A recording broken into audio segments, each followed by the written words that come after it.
Au nom du Père et du Fils et du Saint-Esprit, ainsi soit-il. Quicumque vult salvus esse ante omnia opus est ut teneat catholicam fidem. Quiconque veut être sauvé, avant tout, il lui est nécessaire de tenir la foi catholique. Et il doit, s'il ne la garde pas de manière donc intègre et inviolable, sans aucun doute, celui-là périra éternellement. Or, la foi catholique est la suivante, c'est que nous vénérons un seul Dieu dans la Trinité et la Trinité dans l'unité. Ce sont les premières paroles du fameux symbole de Saint Athanase, ou du moins attribué à Saint Athanase. Mais cela importe peu. Ce qui nous importe, c'est que ce symbole de foi, ce résumé de la foi catholique, a été repris par la Sainte Église catholique. Et en reprenant la clarté de cet exposé doctrinal, la Sainte Église, a voulu affirmer d'une manière particulière cette vérité, ou plutôt ces vérités, non seulement de la Sainte Trinité, des personnes, de l'unité divine, mais également de la nécessité d'y croire pour être sauvé. Et donc, ces vérités, cette fête de la Sainte Trinité, est fête finalement très importante parce que le mystère de la Sainte Trinité est le mystère le plus grand, le plus important, le plus fondamental de notre foi, de la foi catholique. Ce mystère comprend des vérités de plusieurs ordres, d'ordre naturel et d'ordre surnaturel.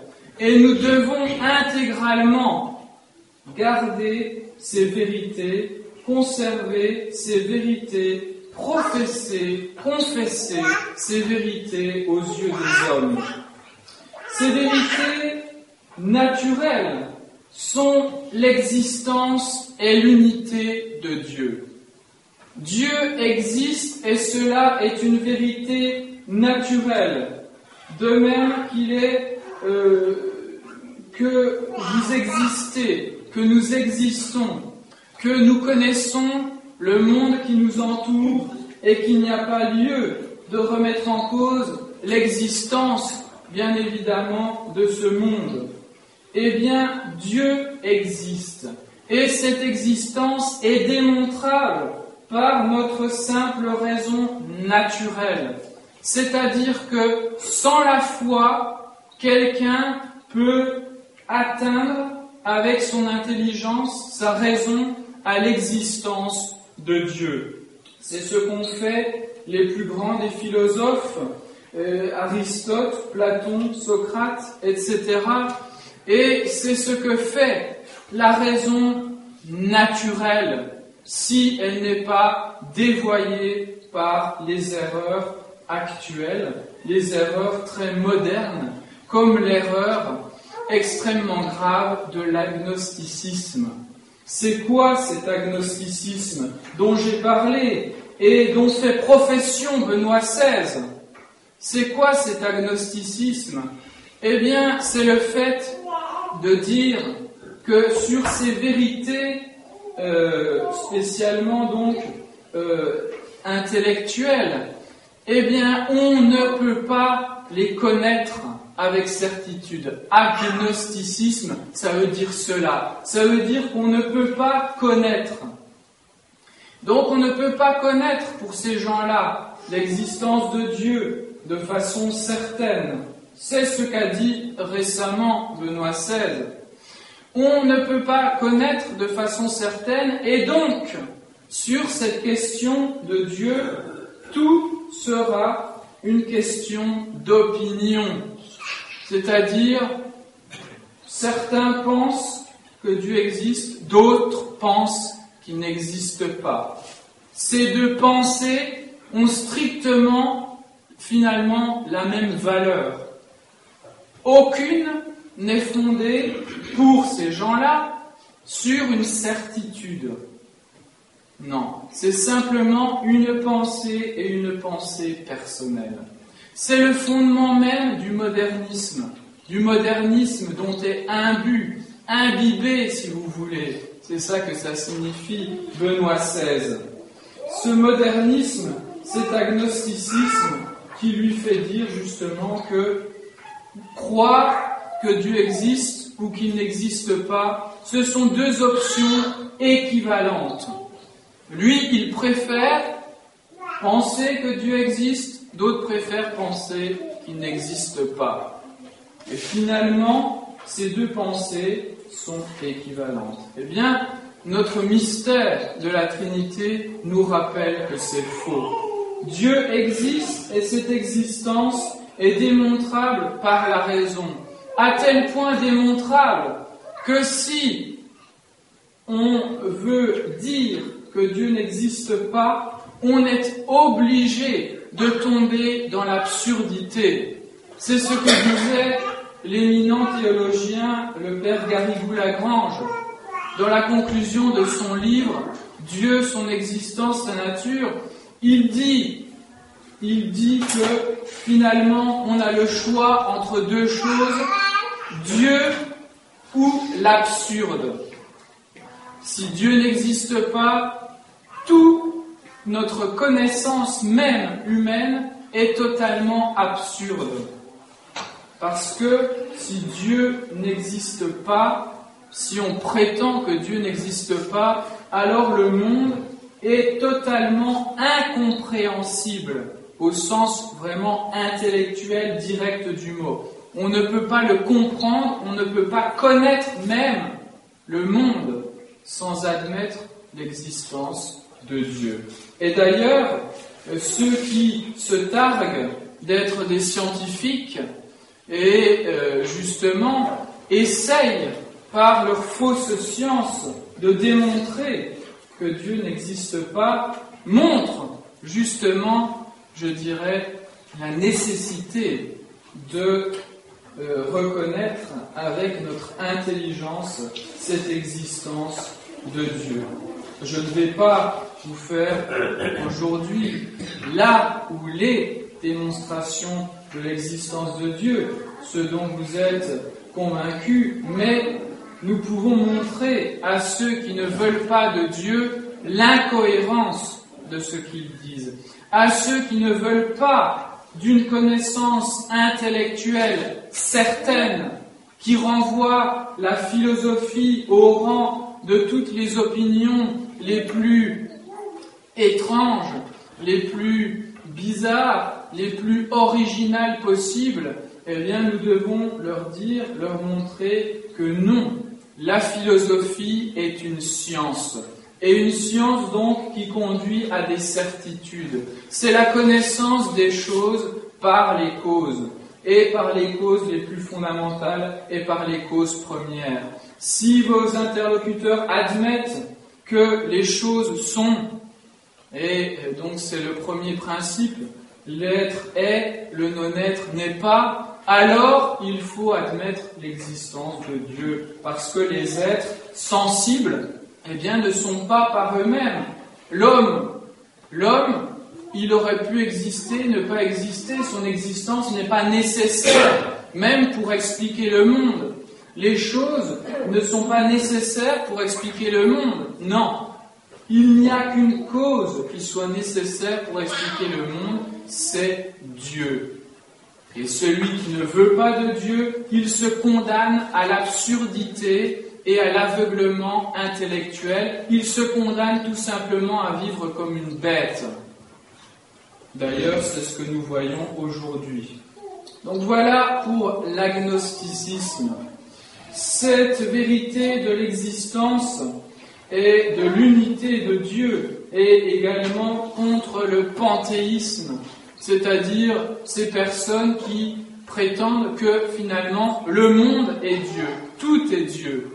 Eh bien, pour la même raison, que je viens de vous dire aujourd'hui, tout de suite. On ne peut pas admettre que nous sommes Dieu, que le monde est Dieu, parce que tous ces êtres que nous sommes, ils ne sont pas nécessaires. Ils ne sont pas nécessaires. Ils peuvent être ou ne pas être. Ils disparaissent, d'autres apparaissent, etc. Et donc, il faut admettre que le monde, effectivement, n'est pas Dieu.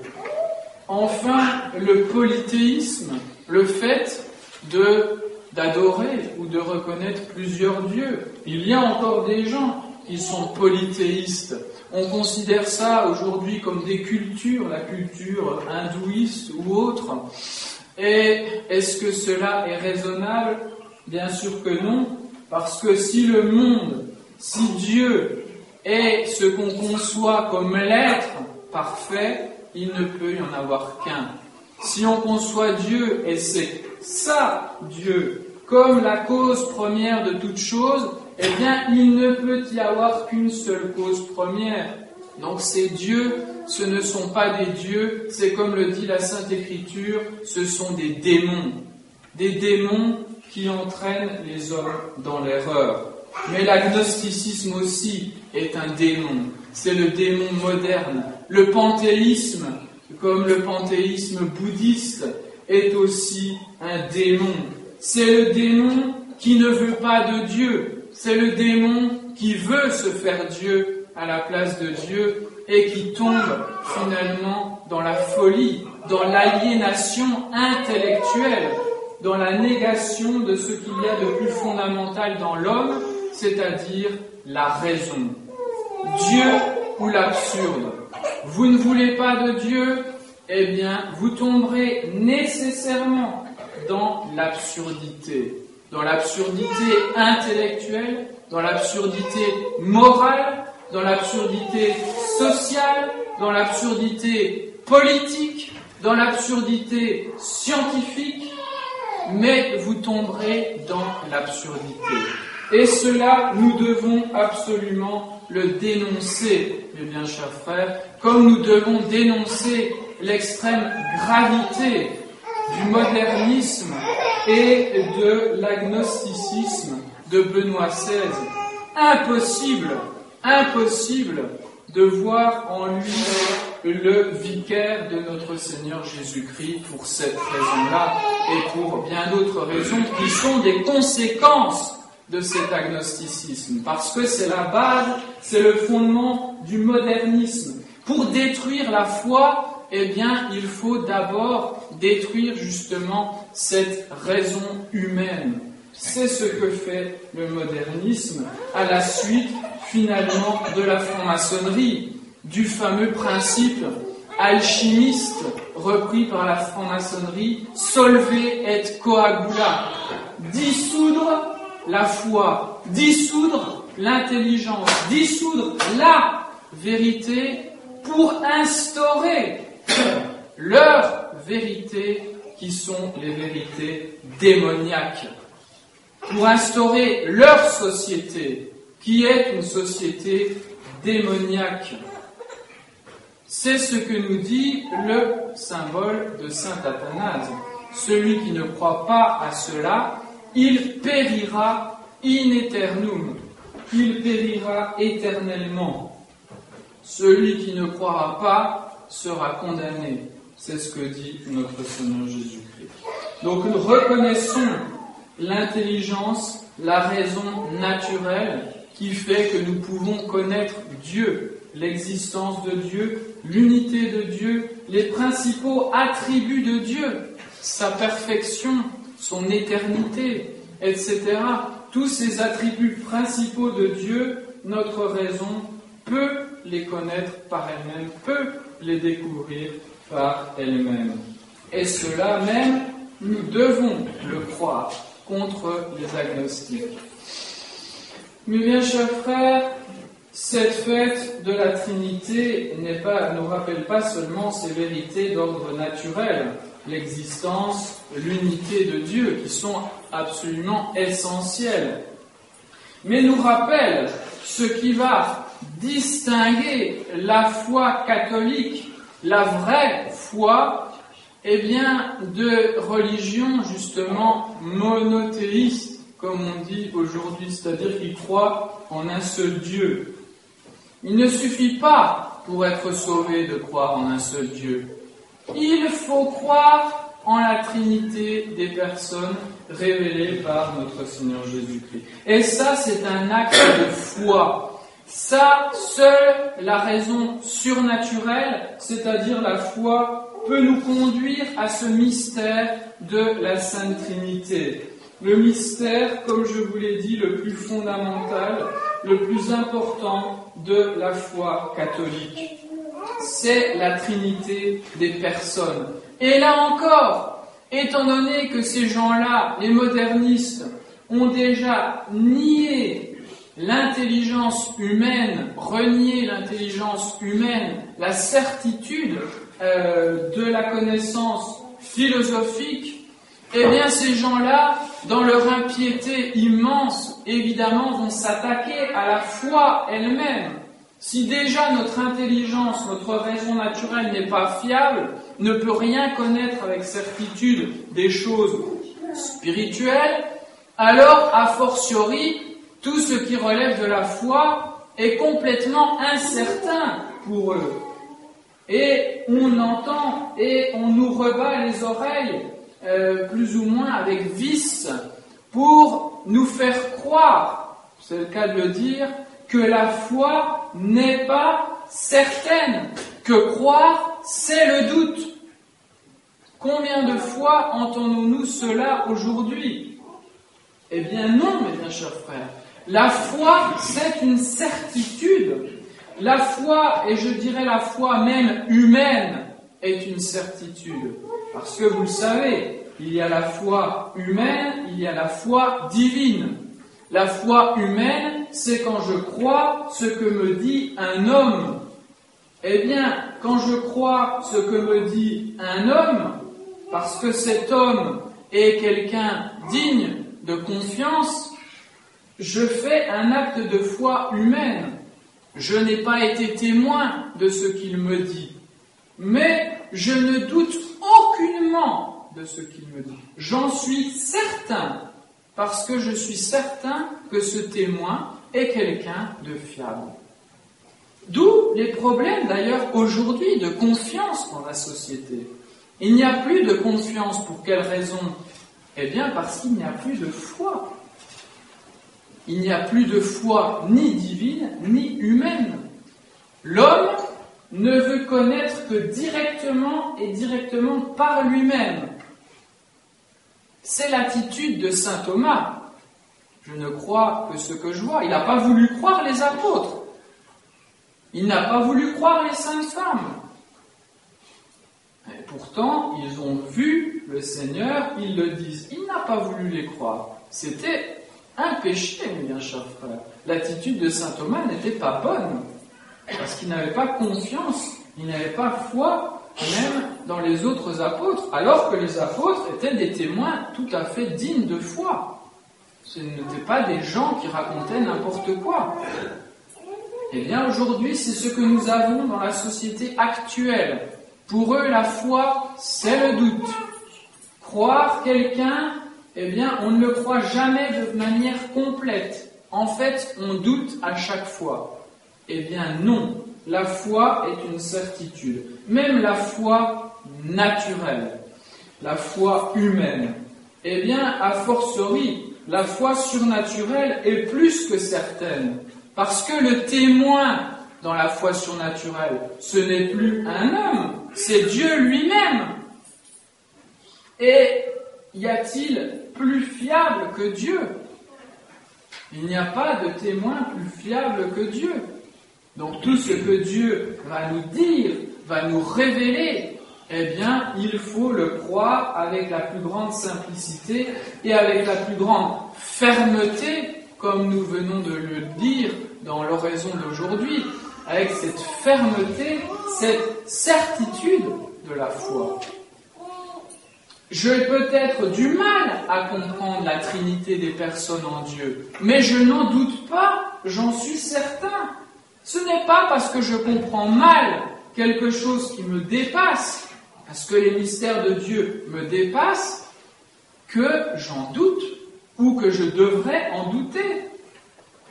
Voilà l'homme avec sa petite intelligence qui se croit supérieur à tout, supérieur à Dieu finalement. Non, mes bien chers frères, ayons cette attitude de foi, cette attitude d'humilité. On nous dit, quand on dit, nous catholiques, que nous sommes certains de la foi, et donc que ceux qui ne croient pas sont dans l'erreur, on nous traite d'orgueilleux. Mais qui est orgueilleux? Est-ce celui qui ne veut pas croire à Dieu ou celui qui soumet son intelligence à Dieu?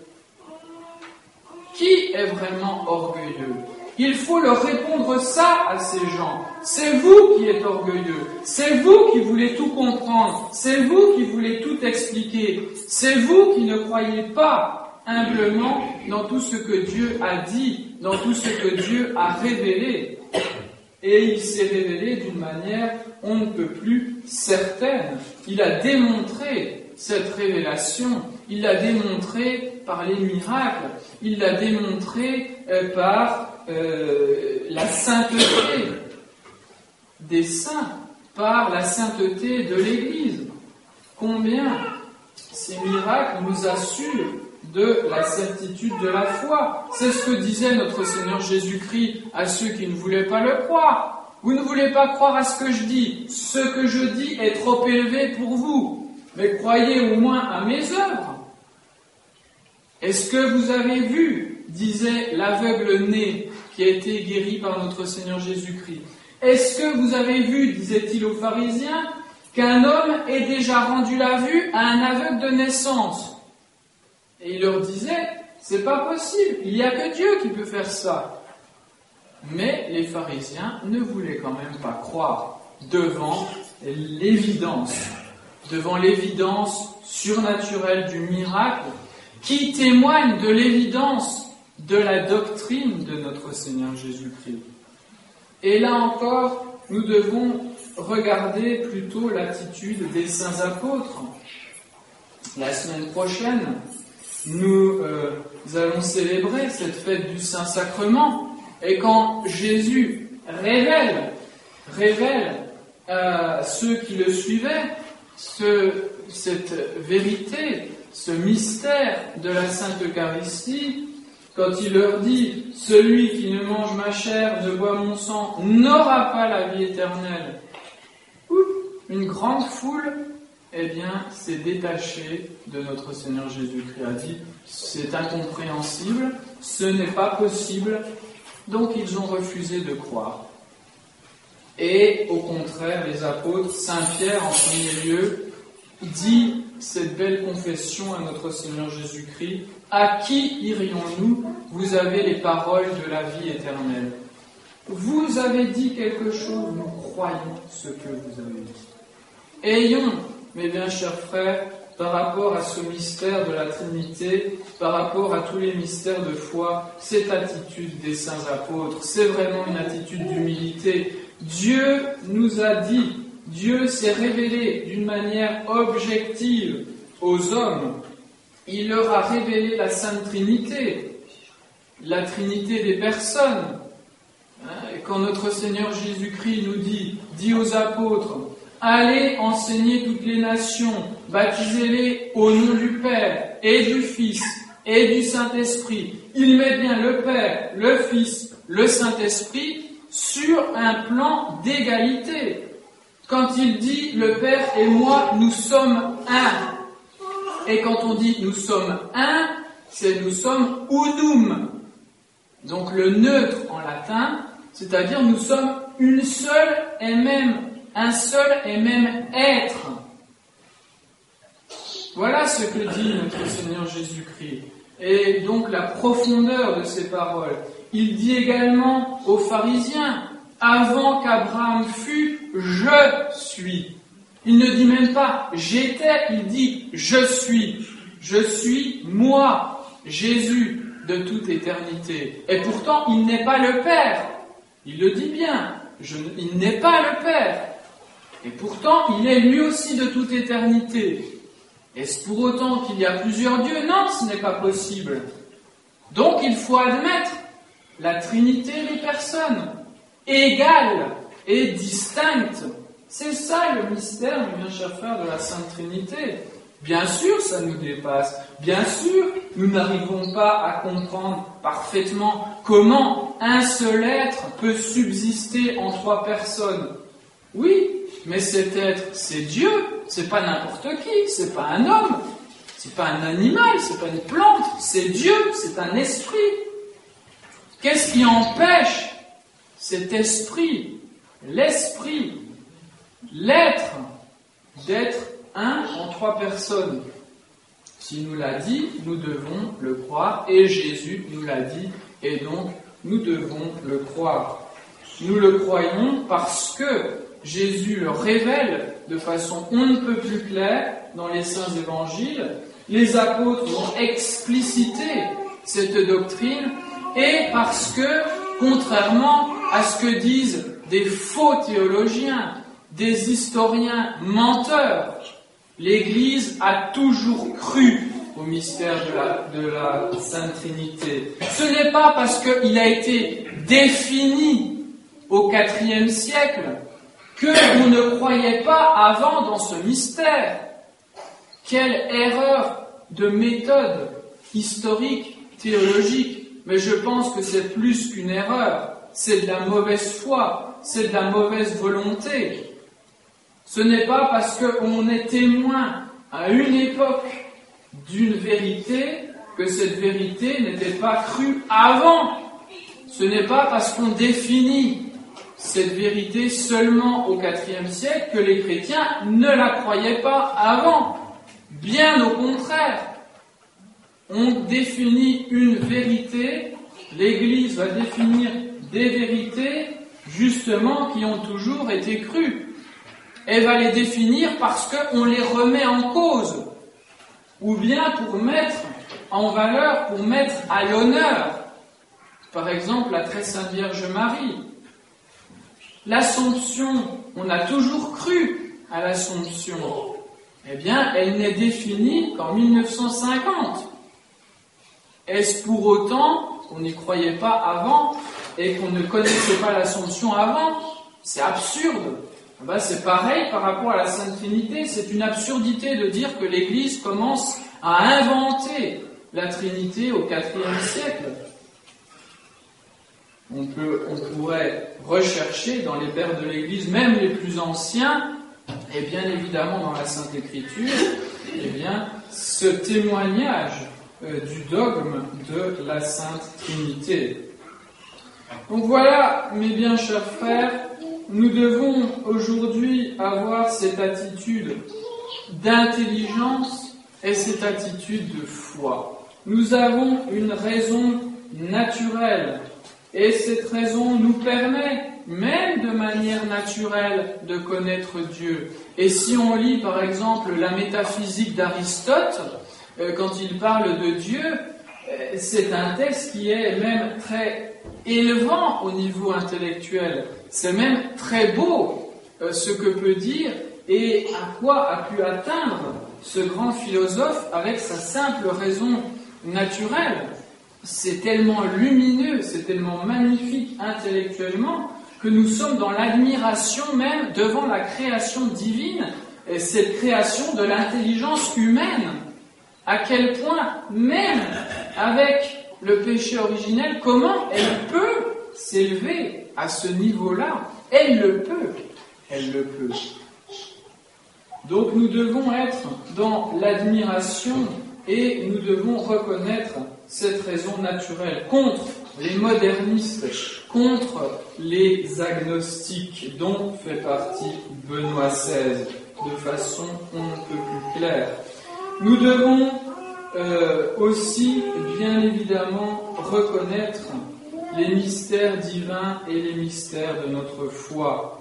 Nous sommes évidemment petits, notre esprit est petit, et quand nous contemplons le mystère de la Sainte Trinité, eh bien, et quand nous essayons de penser au bon Dieu, aux attributs divins, aux personnes divines, et cela est tellement grand effectivement, pour notre esprit. Et nous avons du mal à saisir toutes ces réalités. Et c'est là justement que nous devons faire preuve de foi. Dieu nous l'a dit, Dieu nous l'a révélé, nous le croyons. La foi, elle est simple, la foi, elle est humble. Celui qui ne veut pas de cette humilité de la foi, eh bien, il tombera et sa raison tombera avec. Il se croit trop intelligent, il se croit trop rationnel. Eh bien, le bon Dieu, il se moque de ces gens. Même si vous ne comprenez pas bien toutes ces réalités, même si vous ne comprenez pas tout ce que peuvent comprendre les plus grands scientifiques du monde, eh bien, vous êtes plus intelligents qu'eux, mes bien chers frères. Pourquoi ? Parce que vous connaissez Dieu tel que Dieu s'est révélé à vous. Finalement, notre foi, ce n'est pas notre connaissance, c'est la connaissance que Dieu a de lui-même. Dieu se connaît lui-même et Dieu nous révèle cette connaissance spécialement donc dans les paroles, dans les enseignements de notre Seigneur Jésus-Christ. Donc, mes bien chers frères, soyons dignes.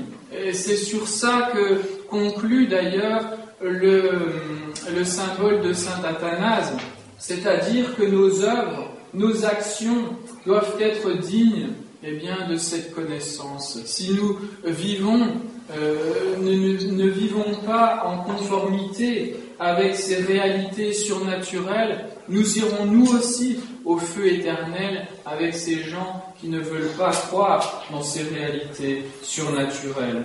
Donc, mes bien chers frères, abaissons-nous devant ce mystère de la Sainte Trinité, adorons Dieu, ce seul Dieu unique, en trois personnes égales et distinctes, et chantons avec la liturgie d'aujourd'hui, gloire à vous, ô Trinité égale, déité une, avant tous les siècles, maintenant et à jamais. Au nom du Père et du Fils et du Saint-Esprit, ainsi soit-il.